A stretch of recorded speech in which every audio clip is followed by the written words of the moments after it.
In our culture, everything is based on success. But what is success? Who defined it? Who decided that success was the goal instead of fulfillment? What happens if we shake up that definition? What if we make our own definition of success? My name is Tony Grebmeyer, and on this podcast, I'm going to dig deep into the real stories behind success. Join me as I interview other entrepreneurs who've climbed up Success Mountain and have come back down to share their stories so you can succeed. If you're ready to join a community of other entrepreneurs redefining success and finding fulfillment, go to BeFulfilledLife.com and join the community. Now, let's dive into today's show. Hey there, it is Tony Grebmeyer. Welcome to another episode of Be Fulfilled. It is the real stories behind success. As you go up and down Success Mountain, sometimes you trip, sometimes you fall. And how do you get back up? Well, usually some good leadership around you to help you because nobody has it all figured out. But our guest is certainly one of those people who has seen it firsthand, learned a lot about life. He's got a passion for leadership and supporting those who want to make an impact on the world. He works with, it says 1 billion Africa, as a mentor, a member of the International Advisory Board. This is a gentleman right here who, global gurus, as a top 30 leadership expert, and in Inc. magazine as a top 100 leadership and management experts. So there's only one of them in the world. Please welcome to the show, Gordon Tredgold. Thank you for having me. I'm excited. So first and foremost, I asked one question out the gate to give everybody kind of a centering mechanism and then jump into the conversation. What is your definition of success? So for me, that's a great question. And I think one of the challenges with success is that if we allow other people to define it for us, we'll be forever chasing other people's goals and aspirations. And even if we achieve it, we might get no fulfillment out of it. So for me, the definition of success is, did you hit the goal that you set for yourself?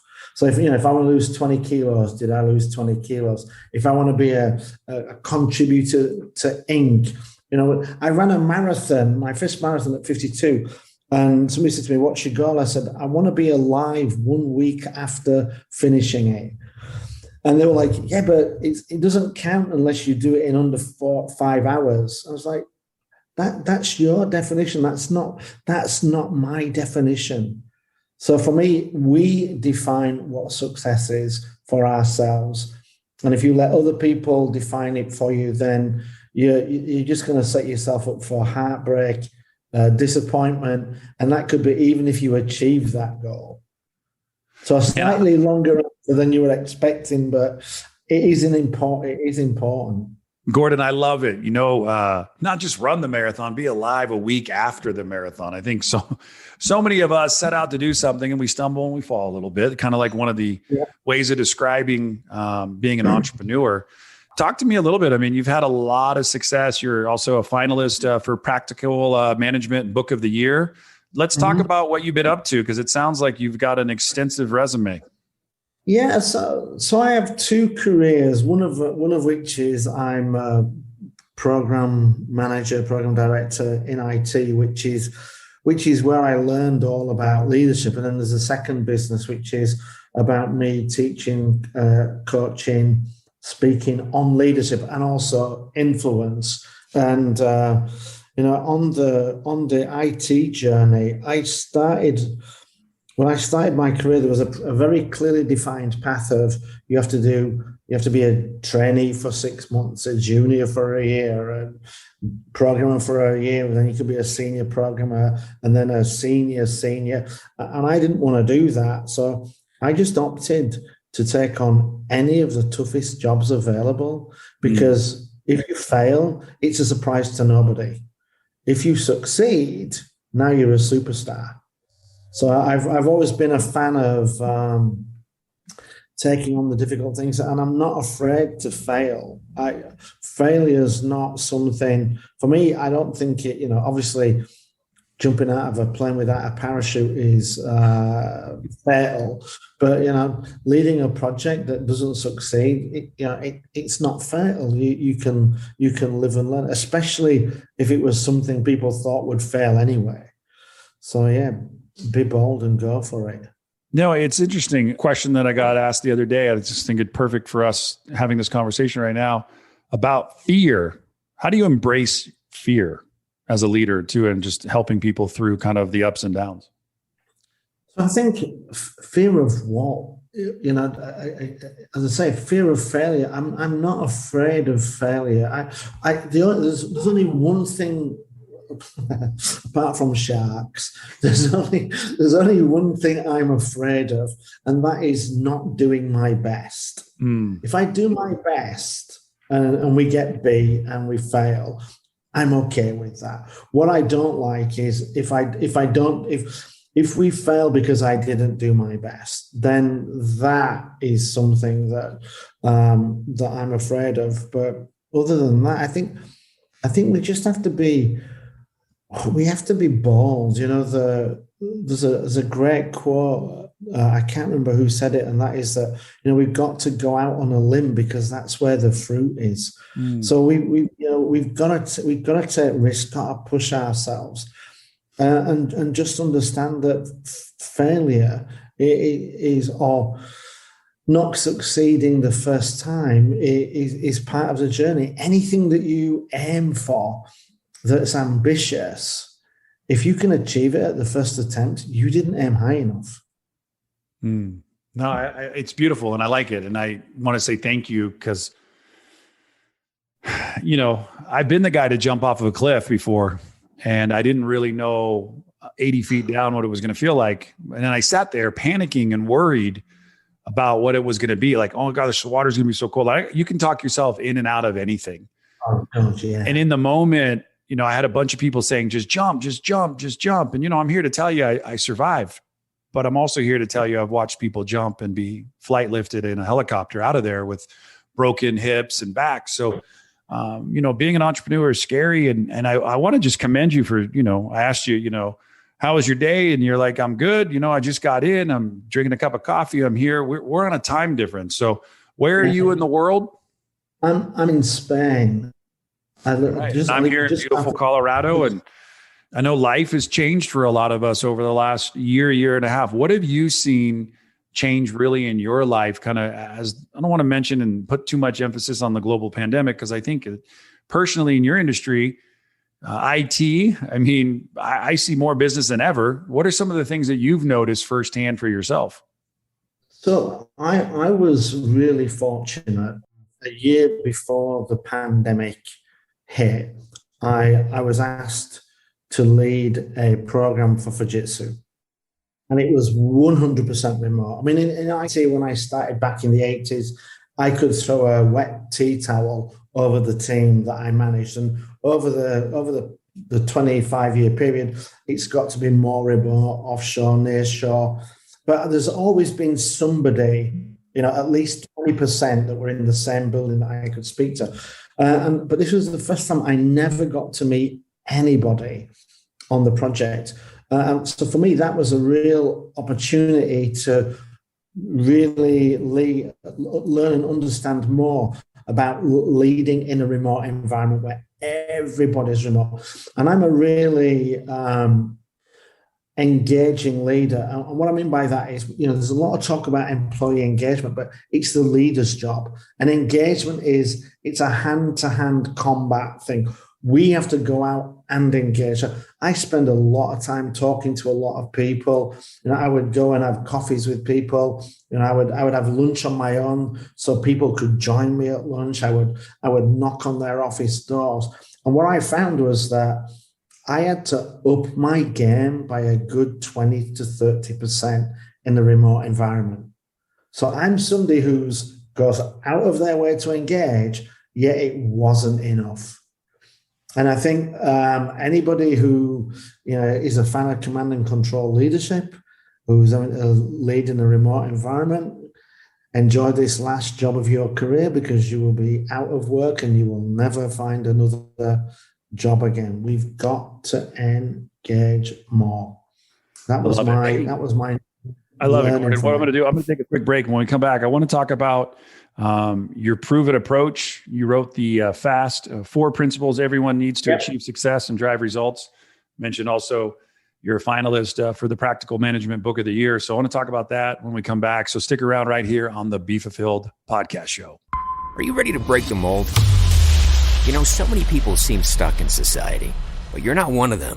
If you were, you wouldn't be listening to this.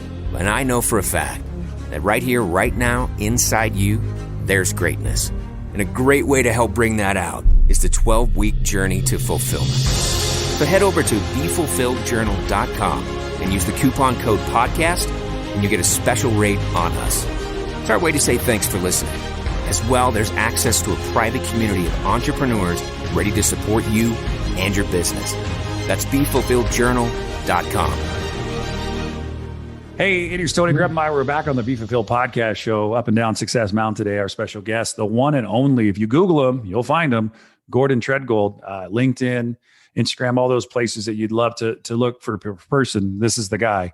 You know, and it's cool just getting a chance to just chat with Gordon today. I'm learning a lot of ins and outs. As a guy who runs a data company, IT is like, you know, you got to have a solid IT department. I mean, data today is so important. But at the break, we were talking a little bit on the failure piece and having fearful kind of mindsets and how also just to go for it. And Gordon, I thought your point was valid, so I'd love you to bring it up. Let's talk a little bit more about kind of that fear of failure. Yeah, so I was working at the Port of Rotterdam and I was leading a $10 million project. And DHL advertised for a $20 million program manager. And I thought, wow, that's a step up. But you know what? I'm feeling good. I'll go for it. And I went to the interview, and halfway through the interview, the guy just said to me, you know what? I think this is the wrong job for you.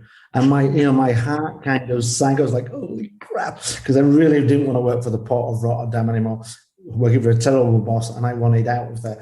And he said, we've got this project, and it's $100 million. And the previous 3 project managers have all failed. And I think you'd be perfect for it. I mean, and I was kind of like, well, I want to be out of where I am. So maybe I just take this and figure it out. And yeah, I ended up doing that job leading it. So I went from a $10 million project to leading a $100 million project. But if that had been the job advert, I would never have applied for it. I would never have applied for it. And yet I got there and I was able to deliver it. And then my next job, I went and I was going to be looking at running one of 2 departments, which again was a step up for me. And then my boss said, oh, what we're going to do is we're going to merge those 2 departments and you'll run both of them. And I was like, what? I'm trying to figure out which one of them is doable, because one of them is definitely too big, and now I've got both of them, and I found a way and figured it out. And I think a lot of us are much more capable of achieving more and doing more, but we get that imposter syndrome. We hold ourselves back, and we just need to go for it. I mean, we talked about marathon running earlier. Do you know what the world record is for running a marathon day after day after day after day? No, but you're going to tell me, so I'm excited. So in 2009, it was 50 marathons. An American ran a marathon a day for 50 days. And within 4 years, the Spanish guy ran 607 marathons in 607 days whilst working rotating shifts in a factory. We can all do more than we think. We just got to grow a pair and go for it. I love it. Hey, time is precious, and I always love to ask my guests if you could be asked a specific question, something that you were thinking about maybe today when you were at the bar, out with your friends, later today, you knew you were going to be on the show, something like on your heart. Just something that you would love to just get, just to talk about. So what's the question you mean? Yeah. What's the thing that you think about that you thought maybe today I'd love to talk about, but I haven't asked you yet? It's if we're talking leadership, I think the thing I think about leadership is that there's so much BS talked about leadership, and it's made far more complicated than it should be. And I think a lot more people could be good leaders, even great leaders. And it's just about, putting the people that work for you in a position where they can be successful. If you do that, the people that will work for you will take the opportunity to be successful. Nobody goes to work thinking, you know what? I think I'll screw it up today. If they have an opportunity to deliver a great result, they'll take it. So if you want to be a leader, if you are a leader, just focus on putting your people and your team within reach of success, and then stand back and watch them deliver amazing results. I love it, man. Hey, Gordon, I just got to say thank you. I know that life is precious. Time is of the essence. One thing that I love to do with my guests, I bring them into what I call the fulfillment round, a bunch of random questions, no rights, no wrongs. You answer them the way you feel that you need to. Mm-hmm. So if you don't mind, all I need from you is I am ready. I am ready. And now it's time for the fulfillment round. No phoning a friend, no using the Google machine, no digging into storage for the Encyclopedia Britannicas. And I promise Tony won't make you cry. And if you don't know the answer, just make it up. The fulfillment round brought to you by shipoffers.com for all your product and fulfillment needs. Now, Tony, you ready to ask some questions? Cool. I come to visit. You take me out. What kind of food would you and I go to? Where would be your go-to spot around your area? So I've moved to Spain, and I wasn't a big fan of Spanish food, but now I absolutely love it. And I would take you to a local restaurant, La Dos Lunes, and we would try a Valencian paella with rabbit and chicken. Rabbit? Sounds tasty. Rabbit. I'm sure it's going to jump around in my belly. What are you reading right now or listening to? So I moved to Spain in October last year. So at the moment, I'm listening to Teach Yourself Spanish. That's cool. How's that been? I'm conversing with people. Again, you just got to dive in, and if you get it wrong, they'll correct you. They love the fact that you try. What was the reason for the move? We were living in Belgium, and to buy an apartment in Belgium would have cost us $350,000. To buy an apartment 1 mile from the sea that's 2,500 square feet as a 900 square feet roof terrace, it was $110,000. Made sense. And I work remote. That's good. So yeah. All right. So we know where we're going to go eat. You're reading something, learning how to speak Spanish. What's something you're up to this year of a challenge for yourself? What are you challenging yourself this year with? So so again, one of those things that I didn't think I could write, and it held me back from doing it. And then when I started, I wrote 1,500 blogs and got to write for Forbes and Can Entrepreneur. And I'm working with a good friend, and we're building a course on how to be an influencer. And next Tuesday, I give a standalone module on how to unleash unlimited content. I'm a mathematician by training, so I'm always looking at trying to find the secret formula within. And I have an approach that allows me, it gives me unlimited content. And I'm going to be teaching that next Tuesday, and then how to be an influencer shortly after. I like it. The day you are born and the day you die, whenever that is for you and me, they have a thing in between it called a dash. If someone was to visit the graveyard where you were buried, what would you want your dash to say? How would you want your dash to be read? I think I'd like it to say, Gordon was generous with his time and looked to get the best out of people. I like it. Well, man, I just want to say thank you for being a gift today to the world and to the show. You can Google Gordon Tredgold. You'll find him wherever you look for him, because there's only one, and that's him. And I got the honor of interviewing him today. And I hope that you guys know, no matter where you go, no matter what you do, Gordon's going to be there. I'm going to be there. You're not alone on your journey. No matter when you feel stuck, reach out, ask for some help, push yourself, as Gordon says, grow some balls. and go for it. And you know what? The magic happens on the other side of your fear. I can't tell you what it'll be like, but I can promise you it'll be a lot less scary if you go for it and you'll go, wow, that was easy. And then you can help somebody else go through their fear. Until next time, go make today the absolute best day of your life. Thanks for listening to today's show. But before you go, let me ask you a question. How would you like to be the architect of your journey in this game we call life? Take the next step now at www.tonygrebmeyer.com. Enter your details to get the first week of the Be Fulfilled Journal for free. It includes access to our private community of thousands of other entrepreneurs. It'll give you more clarity and freedom in your day, and it might just change your life forever.